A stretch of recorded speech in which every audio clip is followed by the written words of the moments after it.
ನಮಸ್ತೆ. ಇವತ್ತಿನ ಕಾಲದಲ್ಲಿ ತಂದೆ ತಾಯಿ ಇಬ್ಬರಿದ್ದರೂ ಮಕ್ಕಳನ್ನ ಲಾಲನೆ ಪಾಲನೆದು ಪೇರೆಂಟಿಂಗ್ ಮಾಡೋದು ದೊಡ್ಡ ಕಷ್ಟ. ಅಂಥದ್ರಲ್ಲಿ ಸಿಂಗಲ್ ಪೇರೆಂಟ್ ಆದರೆ, ಒಬ್ಬಳೇ ತಾಯಿ ಅಥವಾ ಒಬ್ಬನೇ ತಂದೆ ಆದರೆ ಮಕ್ಕಳನ್ನ ಸಾಕೋದಂತೂ ಒಂದು ದೊಡ್ಡ ಸವಾಲಾಗುತ್ತೆ. ಆದರೆ ಇವತ್ತಿನ ಪ್ರಪಂಚದಲ್ಲಿ ನಾನಾ ಕಾರಣಗಳು, ಅಪಘಾತ ಇರ್ಬೋದು, ಅನುಮಾನ ಇರ್ಬೋದು, ಅಹಂಕಾರ ಇರ್ಬೋದು, ದೂರ ಬದುಕುವ ಅನಿವಾರ್ಯತೆ ಇರ್ಬೋದು, ನಾನಾ ಕಾರಣಗಳಿಗಾಗಿ ಸಿಂಗಲ್ ಪೇರೆಂಟ್ಸ್ ಹೆಚ್ಚಾಗ್ತಾ ಇದ್ದಾರೆ. ಸಿಂಗಲ್ ಪೇರೆಂಟ್ಸು ಮಕ್ಕಳನ್ನು ಪ್ರೀತಿ ವಿಶ್ವಾಸದಿಂದ ಬೆಳೆಸೋದು, ಅವ್ರನ್ನ ಒಂದು ಒಳ್ಳೆಯ ಉತ್ತಮ ಸಾಮಾಜಿಕ ವ್ಯಕ್ತಿಯನ್ನಾಗಿ ಮಾಡೋದು ಒಂದು ದೊಡ್ಡ ಜವಾಬ್ದಾರಿ ಮತ್ತು ಕರ್ತವ್ಯ. ಕೆಲವು ವರ್ಷಗಳ ಹಿಂದೆ ನನ್ನ ಚೇಂಬರ್ಗೆ ಒಬ್ಬ ಮಧ್ಯ ವಯಸ್ಸಿನ ಹೆಣ್ಮಗಳು ಬಂದರು. ಆಕೆ, ನಾನು ಟೀಚರು ಸರ್, ನನ್ನ ಮಗಳನ್ನು ಈ ಶಾಲೆಗೆ ಸೇರಿಸಿದ್ದೇನೆ, ದಯವಿಟ್ಟು ತಾವು ಹೆಚ್ಚು ಗಮನ ಕೊಡಬೇಕು ಅಂತ ಅಂದರು. ನನಗೆ ಆಶ್ಚರ್ಯನೂ ಆಯಿತು, ಅಭಿಮಾನವೂ ಉಂಟಾಯಿತು. ಇವತ್ತು ಅವರ ಮಗಳು ಫಾರ್ಮೆಸಿನಲ್ಲಿ PhD ಮಾಡಿ ಇಂಗ್ಲೆಂಡ್ನ ಅತ್ಯುನ್ನತವಾದ ಒಂದು ಕಂಪನಿಯಲ್ಲಿ ಹೆಚ್ಚಿನ ಉದ್ಯೋಗವನ್ನು ಅರಸ್ಕೊಂಡು ತುಂಬ ಸಂತೋಷದಿಂದ ಇದ್ದಾಳೆ. ಇದು ಸತ್ಯ. ವಾಸ್ತವ ಏನು ಅಂತಂದರೆ, ನಿಜವಾಗಲೂ ಸಿಂಗಲ್ ಪೇರೆಂಟ್ ಅಷ್ಟು ಸುಲಭ ಅಲ್ಲ. ಹಲವಾರು ಒತ್ತಡಗಳಿರುತ್ತೆ, ಹಲವಾರು ಸವಾಲುಗಳಿರುತ್ತೆ. ಮೊದಲನೇದಾಗಿ ಭಾವನಾತ್ಮಕವಾದ ಒತ್ತಡ ಇರುತ್ತೆ. ಮಗಳ ಜೊತೆಗೆ ಹೇಗೆ ಸಂಬಂಧ ಇಟ್ಕೋಬೇಕು, ಎಷ್ಟು ಸಮಯ ಕಳಿಬೇಕು, ನನ್ನ ಕಷ್ಟ ಏನು ಹೇಳ್ಕೋಬೇಕು, ಈ ಥರದ ಭಾವನಾತ್ಮಕವಾದ ಒತ್ತಡ ಇರುತ್ತೆ. ಎರಡನೇದು ಸಮಯದ ಒತ್ತಡ ಇರುತ್ತೆ. ಅವರು ಉದ್ಯೋಗಕ್ಕೆ ಹೋಗಬೇಕು, ಮನೆ ಎಲ್ಲ ಕೆಲಸ ಮಾಡಬೇಕು, ಮಗಳನ್ನ ಶಾಲೆಗೆ ಬಿಡಬೇಕು, ವಾಪಸ್ ಬರೋದ್ರೊಳಗಾಗಲೇ ಬಂದು ಕಲೆಕ್ಟ್ ಮಾಡ್ಕೋಬೇಕು, ಎಲ್ಲ ಕೆಲಸವನ್ನು ತಾನೇ ಮಾಡಬೇಕಾದ್ರು ಸಮಯದ ಒತ್ತಡ ಇರುತ್ತೆ. ಮೂರನೇದು ಆರ್ಥಿಕವಾದ ಒತ್ತಡ ಇರುತ್ತೆ. ಇರ್ತಕ್ಕಂಥ ಕಡಿಮೆ ವೇತನವನ್ನು ಮುಂದಿನ ಭವಿಷ್ಯಕ್ಕಾಗಿ, ಮಕ್ಕಳ ಮುಂದಿನ ಭವಿಷ್ಯಕ್ಕಾಗಿ, ಶಾಲೆಗಿರ್ಬೋದು, ಮದುವೆಗಿರ್ಬೋದು, ಇವೆಲ್ಲದಕ್ಕೂ ಸರಿಯಾಗಿ ವಿಂಗಡಣೆ ಮಾಡಿ ಹಣ ಉಳಿತಾಯ ಮಾಡ್ತಕ್ಕಂಥದ್ದು, ಅದೇ ಒಂದು ಒತ್ತಡ ಇರುತ್ತೆ. ಇದಲ್ಲದೇ ಕೆಲವು ಸಾರಿ ಇನ್ನೆಲ್ಲ ರೀತಿಯ ಒತ್ತಡಗಳು ಸುತ್ತಮುತ್ತ ಸಮಾಜದಿಂದ, ಬಂಧು ಬಾಂಧವರಿಂದಲೂ ಬರೋ ಸಾಧ್ಯತೆಗಳಿರುತ್ತೆ. ಇದರ ಜೊತೆಗೆ ಮಗುವಿಗೆ ಅನಾಥ ಪ್ರಜ್ಞೆ ಇರುತ್ತೆ. ಬೇರೆ ಎಲ್ಲ ಮಕ್ಕಳು ತಂದೆ ಜೊತೆಗೆ ಬರ್ತಾರೆ ಅಥವಾ ಡ್ರಾಪ್ ತಗೊಳ್ತಾರೆ ಅಥವಾ ಪೇರೆಂಟಲ್ ಮೀಟಿಂಗ್ ಬರ್ತಾರೆ, ಇವಕ್ಕೆ ತಾಯಿ ಮಾತ್ರ ಹೋಗ್ತಾಳೆ ಅಂತಕ್ಕಂಥದ್ದು ಅನಾಥ ಪ್ರಜ್ಞೆ ಬರುತ್ತೆ.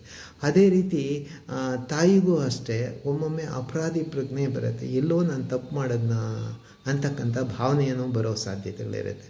ಇವೆಲ್ಲ ಸಮಸ್ಯೆಗಳನ್ನು ಪರಿಹಾರ ಮಾಡಿ ಮುನ್ನುಗ್ಗಿ ಒಂದು ವ್ಯಕ್ತಿಯನ್ನಾಗಿ, ಪರಿಪೂರ್ಣ ವ್ಯಕ್ತಿಯನ್ನಾಗಿ ಬೆಳೆಸ್ತಕ್ಕಂಥ ಜವಾಬ್ದಾರಿ ಸಿಂಗಲ್ ಪೇರೆಂಟ್ ಇದೆ. ನಾನು ಇಲ್ಲಿ 5 ಮುಖ್ಯವಾದ ಕೆಲವು ಸುಳಿವುಗಳನ್ನು, ಸೂತ್ರಗಳನ್ನು ಹೇಳ್ತೇನೆ. ದಯವಿಟ್ಟು ಗಮನಿಸಿ, ಕೊನೆವರೆಗೂ ನೋಡಿ. ಮೊದಲನೇದು ಅಂತ ಅಂದರೆ, ಭಾವನಾತ್ಮಕವಾದ ಸಂಬಂಧವನ್ನು ಮಗು ಜೊತೆಗೆ ಚೆನ್ನಾಗಿ ಇಟ್ಕೋಬೇಕು. ಕನಿಷ್ಠ ಒಂದು ದಿವಸಕ್ಕೆ 15 ನಿಮಿಷ ಆದರೂ ಸಂಭಾಷಣೆ ಮಾಡಬೇಕು. ಶಾಲೆಯಲ್ಲಿ ಅಥವಾ ಹೊತ್ತಿನ ಜೀವನದಲ್ಲಿ ಏನು ಒಳ್ಳೆಯ ಘಟನೆಗಳಾಯಿತು ಎಲ್ಲ ತಿಳ್ಕೋಬೇಕು. ಇದು ಭಾವನಾತ್ಮಕವಾದ ಸಂಬಂಧ. ಎರಡನೇದು ಅಂತಂದರೆ, ಮುಕ್ತವಾಗಿ ಮಾತನಾಡಬೇಕು. ಯಾವುದೇ ಸತ್ಯವನ್ನು ಮುಚ್ಚಿಡೋದಕ್ಕೆ ಹೋಗಬಾರ್ದು. ಈಗಿನ ಕಾಲದ ಮಕ್ಕಳು ತುಂಬ ಗಟ್ಟಿ ಇರ್ತಾರೆ, ಮಾನಸಿಕವಾಗಿ ಮತ್ತು ಭೌತಿಕವಾಗೂ ಅಷ್ಟೇ. ಹಾಗಾಗಿ ಮುಕ್ತವಾಗಿ ಮಾತನಾಡಿ. ಮೂರನೇದು, ಅತಿಯಾದ ಪ್ರೀತಿ ಬೇಡ. ನೀವು ಒಬ್ಬಳೇ ಮಗಳು, ನಾನು ಒಬ್ಬನೇ ತಾಯಿ ಅಂತ ಅಂದ್ಬಿಟ್ಟು ಹೆಚ್ಚು ಪ್ರೀತಿಯನ್ನು ಕೊಡೋದಕ್ಕೋಸ್ಕರ ವಸ್ತುಗಳನ್ನು ಕೇಳಿದ್ದೆಲ್ಲ ಕೊಡಿಸೋದು, ಆಟ ಸಾಮಾನುಗಳು ಕೊಡಿಸ್ತಕ್ಕಂಥದ್ದು, ಬೇರೆಲ್ಲ ಆಕೆಯ ಅಗತ್ಯಗಳಾದ ಜೊತೆಗೆ ಅನಿಸಿಕೆಗಳನ್ನು, ಆಸೆಗಳನ್ನು ಪೂರೈಸೋದಕ್ಕೆ ಹೋದರೆ ಆವಾಗ ನಿಜವಾಗಲೂ ಕಷ್ಟ ಆಗುತ್ತೆ. ಶಿಸ್ತನ್ನು ಕಲಿಸ್ಬೇಕಾಗತ್ತೆ. ಅತಿಯಾದ ಪ್ರೀತಿ ಕೊಟ್ಟರೆ ಅಶಿಸ್ತಿಗೆ ಹೋಗೋ ಸಾಧ್ಯತೆಗಳಿರುತ್ತೆ. ಶಿಸ್ತು ಸಹ ಪ್ರೀತಿ ಅನ್ನೋದನ್ನು ದಯವಿಟ್ಟು ತಿಳ್ಕೊಳ್ಳಿ. ಹಾಗೆಯೇ ನೀವೇ ಮಾದರಿ ನಿಮ್ಮ ಮಗುಗೆ. ನೀವು ನೋಡಿರ್ಬೋದು, ನಿಮ್ಮ ಮಾತುಗಳಿಗೆ ಹೆಚ್ಚು ಗೌರವ ಇರಲ್ಲ. ನೀವು ಹೇಗೆ ನಡೆಸ್ಕೊಳ್ತೀರಾ, ನಡೆ ನುಡಿ ಎರಡೂ ಒಂದಾಗಿರಬೇಕು. ಹಾಗಾಗಿ ನೀವೇ ಮಾದರಿ ವ್ಯಕ್ತಿ ಆಗಬೇಕು. ನೀವೇ ನೇರ ದಿಟ್ಟ ಆದರೆ ನಿಮ್ಮ ಮಗಳು ಸಹ ನೇರ ದಿಟ್ಟ ಆಗಲಿಕ್ಕೆ ಸಾಧ್ಯ ಇದೆ. ಅದರ ಜೊತೆಯಲ್ಲಿ ಒಂದು ಮಾತು ಹೇಳಲಿಕ್ಕೆ ಇಷ್ಟಪಡ್ತೇನೆ. ಒಂದು ಸೆಕೆಂಡ್, ತುಂಬ ಇಂಟ್ರೆಸ್ಟಿಂಗ್. ನನಗೆ 3 ವರ್ಷದ ಹಿಂದೆ ಒಬ್ಬ ಪುರುಷ ಬಂದು, ಮಧ್ಯ ವಯಸ್ಸು, ತುಂಬ ಎತ್ತರ ಏನಿಲ್ಲ, ಸಣ್ಣನೇ, ಸ್ವಲ್ಪ ಕುಳ್ಳನೂ ಹೌದು, ಬಂದು, ಸರ್ ನನ್ನ ಮಗಳು ಸರ್ ಸ್ಕೂಲಿಗೆ ಸೇರಿಸಿದ್ದೀನಿ ಸರ್ ಅಂತಂದರು. ಓಕೆ ಒಳ್ಳೆ ಸಂತೋಷ ಅಂತಂದೆ. ಸರ್ ನಾನು ನನ್ನ ಮಗಳನ್ನು ಹುಡ್ದಾಗ್ಲಿಂದ ಸಾಕಿರೋದಂಗೆ ನಮ್ಮ ಮಿಸ್ಸಸ್ಸು 3 ವರ್ಷಕ್ಕೆ ಹೋಗ್ಬಿಟ್ರು. ಅಲ್ಲಿಂದಲೂ ನಾನೇ ಸರ್ ಸ್ನಾನ ಮಾಡಿಸಿದ್ದು ನಾನೇ, ಬಟ್ಟೆ ತೊಡಿಸಿದ್ದು ನಾನೇ, ಈಗಲೂ ಸಹ ಆಕೆಯ ಎಲ್ಲ ಅಗತ್ಯಗಳನ್ನು ಪೂರೈಸೋದು ನಾನೇ, ಅಡುಗೆ ಎಲ್ಲ ರೀತಿ ಮಾಡೋದು ಕಲ್ತಿದ್ದೀನಿ ಸರ್, ಮತ್ತು ತಲೆ ಬಾಚೋದು ಇವತ್ತು ನಾನೇ 2 ಜಡೆನೂ ಹಾಕ್ತೀನಿ ಸರ್ ಅಂತ ಹೇಳಿ ಅಭಿಮಾನದಿಂದ ಹೇಳಿದೆ. ಅವರು ಮಗಳು ಅಷ್ಟೇ ಪ್ರೀತಿಯಿಂದ ಹೌದು ಸರ್ ಭಾನುವಾರ ಸ್ಪೆಷಲ್ಲು ಮಾಡ್ತಾರೆ ಸರ್ ಅಂತ ಅಂದ್ಲು. ನಿಜವಾಗ್ಲೂ ಇದು ಮಾದರಿ ಸಿಂಗಲ್ ಪೇರೆಂಟಿಂಗ್ ಅಂತ ನನಗನ್ಸಿದ್ದು. ಸಹಸ್ರಾರು ಸಿಂಗಲ್ ಪೇರೆಂಟ್ಸ್ ನೋಡಿದ್ದೀನಿ, ಇವೆರಡು ನನಗೆ ಅಚ್ಚಿಳಿದೆ, ನನ್ನ ಮನಸ್ಸಲ್ಲಿ ಉಳಿದಿದೆ. ಸ್ನೇಹಿತರೆ, ಈ ಸಮಯದಲ್ಲಿ ಒಂದು ಮಾತು ಹೇಳಲಿಕ್ಕೆ ಇಷ್ಟಪಡ್ತೇನೆ. ಮಕ್ಕಳೇ, ನೀವು ಸಿಂಗಲ್ ಪೇರೆಂಟು ಮಗಳು ಅಂತ ಹೆದರ್ಕೋಬೇಡಿ. ನಿಮ್ಮ ತಾಯಿ ಅದ್ಭುತವಾದ ಶಕ್ತಿ ಇರ್ತಕ್ಕಂಥವ್ರು.